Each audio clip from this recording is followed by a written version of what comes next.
A ti clamarei, ó Senhor, rocha minha. Não emudeças para comigo, não suceda, calando-te tu a meu respeito, que eu me torne semelhante aos que descem a cova. Davi, mesmo sendo um homem segundo o coração de Deus, constantemente ele estava pedindo socorro a Deus, pedindo ajuda ao Senhor, pedindo para que Deus viesse ao seu socorro e ao seu auxílio em alguns momentos adversos que ele tinha em sua vida. E ele diz: Senhor, tu és a minha rocha, então não se emudeças para mim. Constantemente nós, enquanto cristãos ou pessoas que vivem nessa terra, estamos pensando: será que Deus se esqueceu de mim? Deus está calado em relação a meu favor? Quando nós olhamos para a Bíblia Sagrada, nós vemos que Deus não está sozinho, ou Deus não nos deixa sozinho. E depois ele vai dizer: para que eu não me torne como aquelas pessoas que descem a cova, como aquelas pessoas que estão descendo para a cova. Aqui nós encontramos um paralelo entre a vida que ele está fazendo, que ele tem, e aquela vida que ele não deseja ter. Qual vida que ele não deseja ter? Ele não deseja ter a vida daquelas pessoas que descem a cova. Aqui, muito diferente do que boa parte das pessoas poderiam pensar, alguns poderiam dizer: ele está falando aqui da morte, ele não quer morrer. Não é isso. Quando a Bíblia fala sobre descer a cova, a Bíblia está falando de um assunto mais profundo, que é morrer e ir para o inferno, ir para o Sheol, morrer sem Deus. Por isso que ele diz: Senhor, não se emudeças para mim e não deixe que eu venha a morrer sem experimentar a tua presença e sem ouvir a tua voz, como acontece cotidianamente com aqueles que são infiéis. Ele então faz uma comparação entre sua vida de fidelidade com a vida daquelas pessoas que não eram fiéis. Aqui nós podemos trazer para a nossa vida a mesma questão e pensarmos: será que eu estou vivendo como aquelas pessoas que descem a cova, ou eu estou vivendo para a glória de Deus, vivendo de acordo com a vontade do Senhor?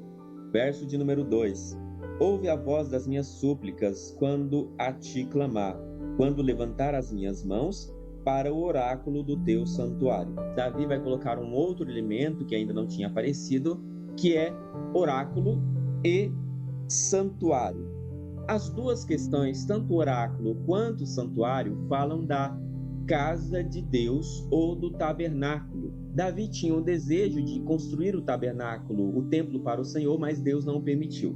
Mas então ele diz aqui que com as minhas súplicas eu clamo a ti, levanto as minhas mãos em direção ao oráculo, ou seja, em direção àquela pessoa que tinha o direito de falar em nome de Deus. No caso, o sumo sacerdote, que trazia no seu peito o Urim e o Tumim.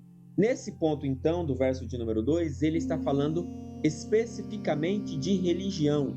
Ele está falando especificamente de templo, de igreja. Claro que ele não chamava de igreja naquela época, mas ele está falando dos elementos sagrados que poderiam lhe fazer chegar mais próximo de Deus. Por isso que ele diz: nas minhas súplicas eu clamo ao Senhor, ou seja, eu vou em direção à casa do Senhor, porque sei que lá encontrarei abrigo e resposta para o meu clamor. A mesma coisa vale para nós.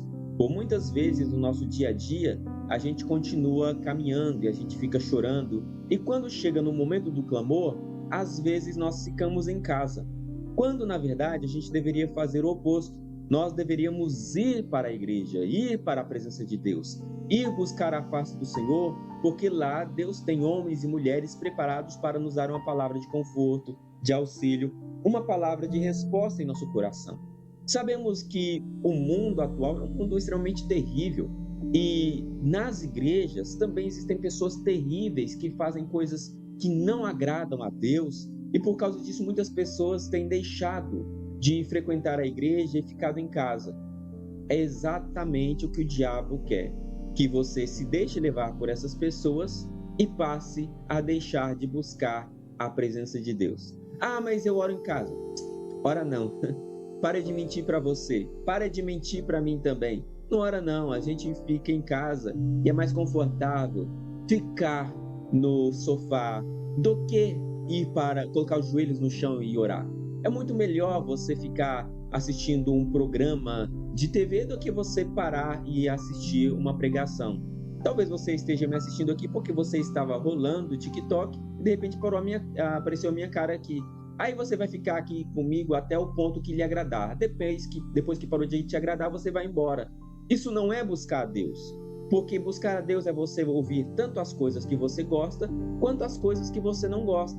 E na internet, no TikTok, a gente para ouvir somente as coisas que nós gostamos. É muito difícil nós termos a disciplina de todos os dias fazermos o nosso devocional, de todos os dias nós orarmos. Se você faz isso, parabéns. Mas 99% das pessoas que dizem que faz suas orações em casa não fazem. Estão mentindo para si mesmas, estão mentindo também ou tentando mentir para Deus.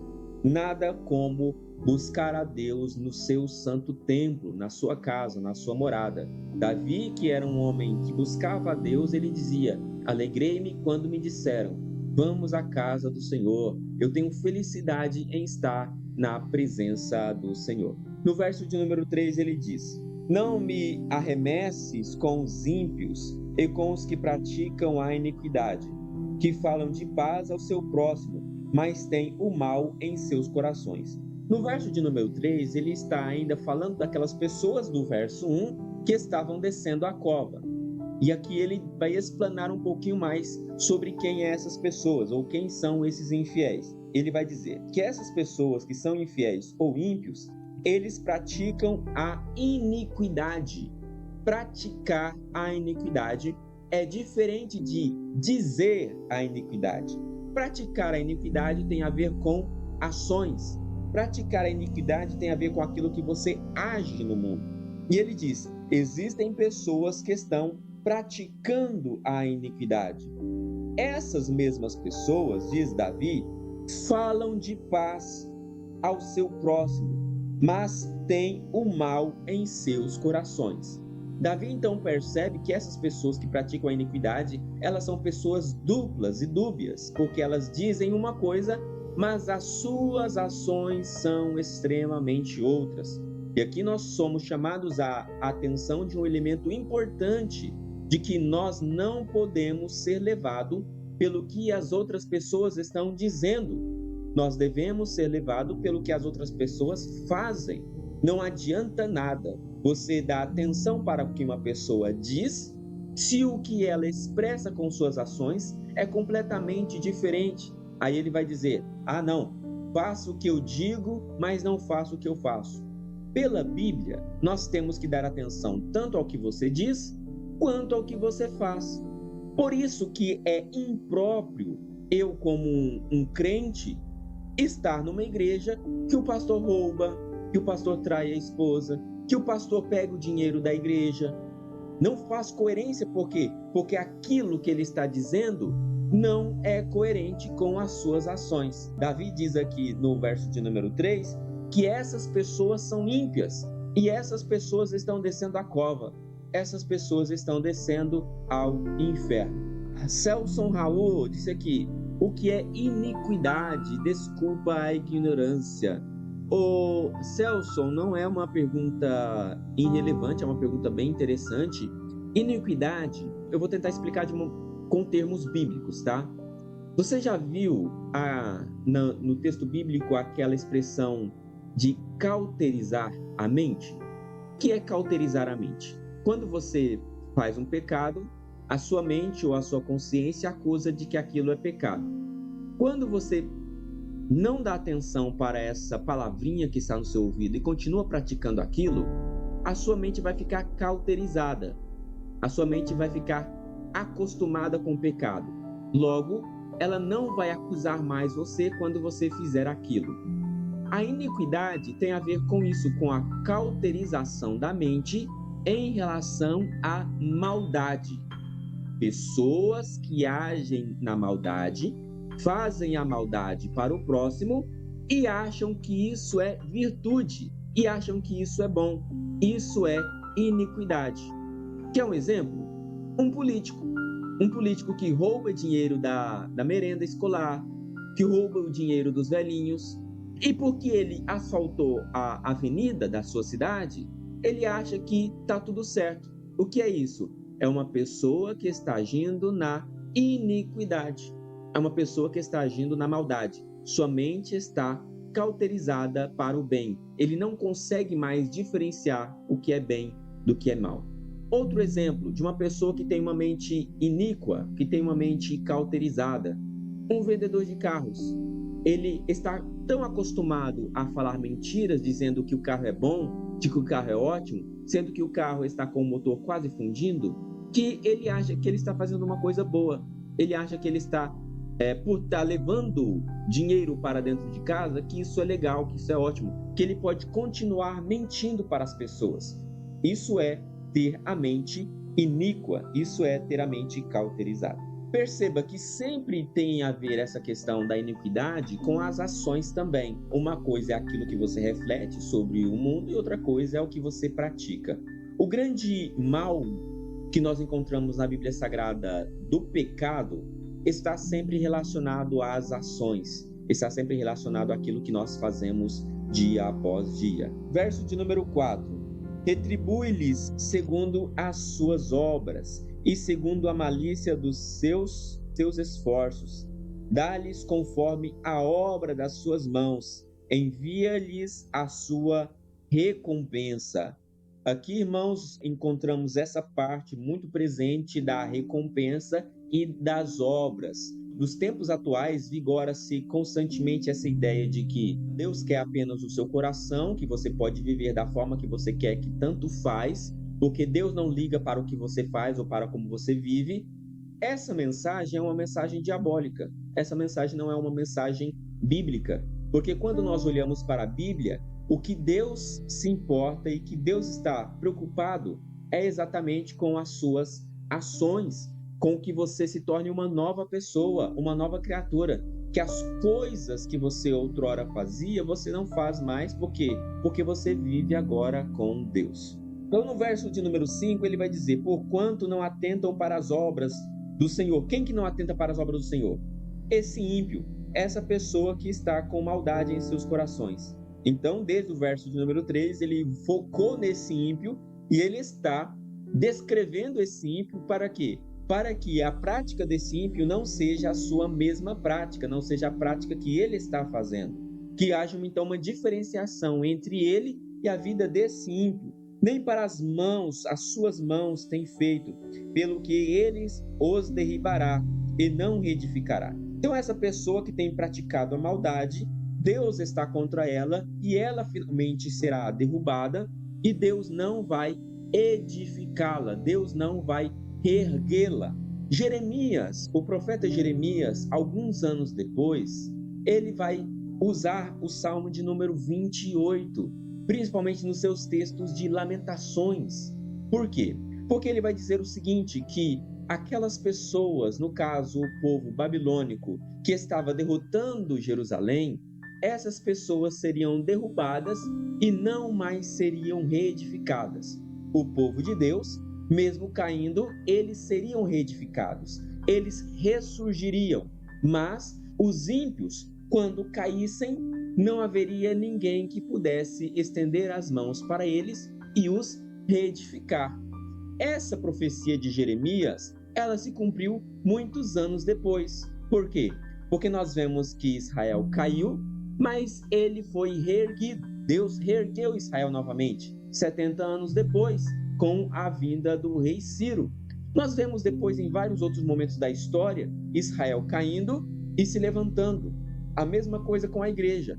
A igreja às vezes passa por problemas, dificuldades, provações, mas as portas do inferno não podem prevalecer contra ela.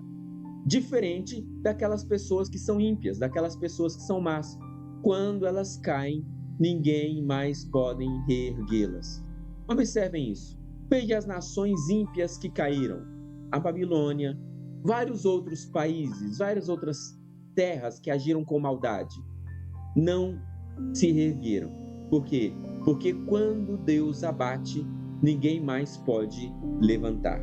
Isso aqui é importante para nós refletirmos para a nossa vida também, por quê?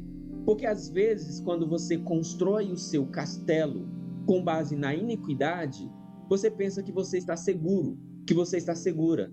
Mas se você não estiver em Deus, Se você cair, ninguém mais pode estender as mãos para com você. É por isso que a minha segurança não é no dinheiro, no plano de saúde, mas a minha segurança é em Deus. A minha segurança não é em carros, cavalos, nas ações da bolsa, mas é em Deus, porque Deus é aquele que levanta o humilde e que também abate o soberbo. Verso de número 6. Bendito seja o Senhor, porque ouviu a voz das minhas súplicas. Então ele para de olhar para o ímpio e diz aqui: o Senhor está me ouvindo. Lembra o verso de número 1? Como é que ele começou? Senhor, a ti clamo, ouça-me. É como se ele estivesse dizendo: não tem ninguém aí para me ouvir, ouça-me, Senhor, eu estou clamando. No verso agora de número 6 ele está dizendo: bendito seja Deus, porque Deus me ouviu. É como se a resposta de Deus para ele tivesse vindo no meio da sua oração, no meio da sua súplica, no meio do seu clamor. Verso 7. O Senhor é a minha força e o meu escudo. Nele confio o meu coração e fui socorrido, pelo que o meu coração salta de prazer e com o meu canto o louvarei. Com a minha voz o louvarei. Às vezes, a gente pensa que o louvor é exclusivo para aquelas pessoas que têm voz bonita. Às vezes, as pessoas pensam que o louvor é para aquelas pessoas que têm a habilidade de cantar. Não. O louvor é importante para todas as pessoas. Você tendo uma voz boa para cantar ou não, é da sua voz que deve sair o verdadeiro louvor. O Senhor é a força do meu povo, também a força salvadora do seu ungido. Salva o teu povo e abençoa a tua herança. Apacenta e exalta-os para sempre. Este salmo, o salmo de número 28, é um salmo importantíssimo para nós. É um salmo que fala sobre a realeza de Davi. É um salmo que fala que mesmo Davi, sendo uma pessoa que conquistou reinos, tronos, ele estava desejoso de buscar a face de Deus dia após dia, tempos após tempos, independente dos status sociais que ele estava.